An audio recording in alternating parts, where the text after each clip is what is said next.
আসসালামু আলাইকুম, welcome back to my channel. আজকের আমার মেনুতে থাকবে চিকেন কাবাব। খুব অল্প সময়ের মধ্যে কিছু অল্প উপকরণ দিয়ে আপনারা এই ঝটপট চিকেন কাবাব রেসিপিটি বানিয়ে সবাইকে খাওয়াতে পারবেন। আর এতটাই টেস্টি হবে যে আপনারা দোকান থেকে কাবাব কিনে আনার কোনো প্রশ্নই উঠবে না।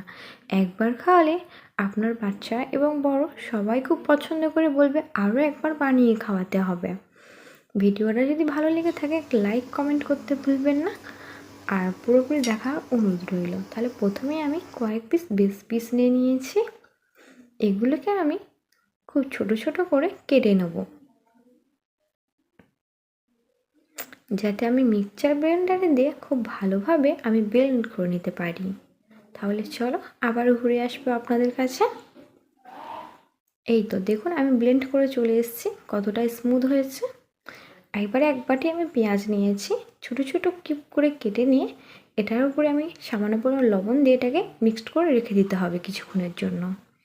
এবার চিকেনের উপরে স্বাদ অনুযায়ী লবণ দিয়ে দেবো, হাফ চা চামচ হলুদের গুঁড়ো, লঙ্কার গুঁড়ো হাফ চা চামচ একটু বেশি নিয়েছি, এবং ধনিয়া গুঁড়ো হাফ চা চামচ, গোলমরিচের গুঁড়ো হাফ চা চামচ, জিরের গুঁড়ো হাফ চা চামচ, এবং গরম মশলার গুঁড়ো দিয়ে দেবো হাফ চা চামচ।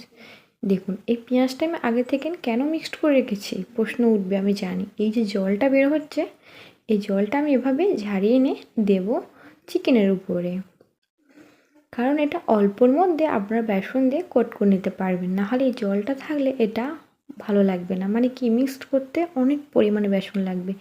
এবার কিছুটা দিলাম পেঁয়াজ কলি, কাঁচা লঙ্কা এবং ধনিয়া পাতা। এবার দিয়ে দেবো হাফ চা চামচের মতো লেবুর রস, আদা রসুনের পেস্ট দিয়ে দেবো 1 চা চামচ, এবং বেসন দিয়ে দেবো 2 চা চামচ, কর্নফ্লেভার দিয়ে দেবো 1 চা চামচ। খুব ভালো করে এবার নিজের হাতের সাহায্যে মিক্সড করে নিতে হবে। এটাই খুব ভালোভাবে আপনারা মিক্সড করে নেবেন বন্ধুরা।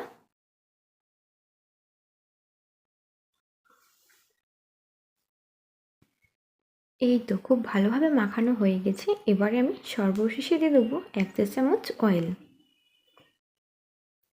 দিয়ে আবারও খুব ভালো করে মাখিয়ে নিতে হবে। দেখুন খুব ভালো করে মাখানো হয়ে গেছে। এবার আমি নিজের হাতের মধ্যে কিছুটা অয়েল হাতে মাখিয়ে নিয়েছি, আপনারা যদি পারেন তো ঘিও নিতে পারেন। এভাবে আমি যতটা পরিমাণে কাবাবের শেপ দেবো ওই রকম পরিমাণে নিয়ে খুব ভালো করে এরকম শেপ দিয়ে নিতে হবে। খুব ভালো করে শেপ দেওয়া হয়ে গেছে। এভাবে একে একে আমি কাবাবের শেপগুলো দিয়ে নেব। এই তো বন্ধুরা সব কাবাবের শেপ দিয়ে দিয়েছি। এবার আমি ফ্রাই করে নেব।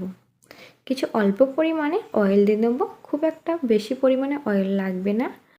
এবারে লো টু মিডিয়ামে অয়েলটা খুব ভালো মতো গরম করে নিয়েছি। এবার একে একে আমি কাবাবগুলো দিয়ে দেব। খুব একটা হাই হিটে গরম করবেন না, অয়েলটা একদম লো আঁচে গরম করবেন। আর একটু সময় হাতে নিয়ে খুব ভালো করে ফ্রাই করে নিতে হবে।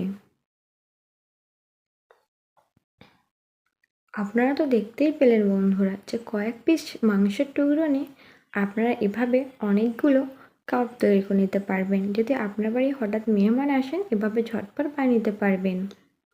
আর এভাবে উল্টে পিঠে আমি খুব ভালো মতন ফ্রাই করে নেব।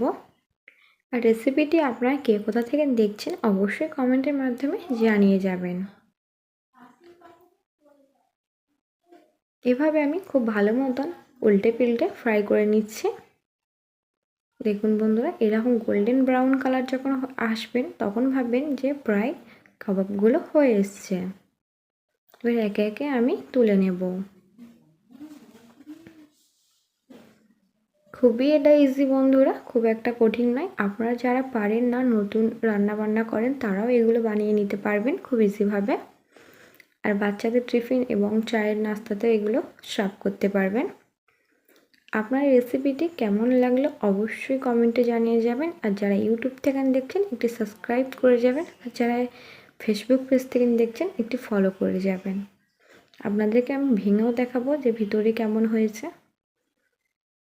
দেখুন বন্ধুরা এরকম গরম গরম চিকেন কাবাব কার কার পছন্দ কমেন্টে জানিয়ে যাবেন। এতক্ষণ ভিডিওটা দেখার জন্য অসংখ্য ধন্যবাদ।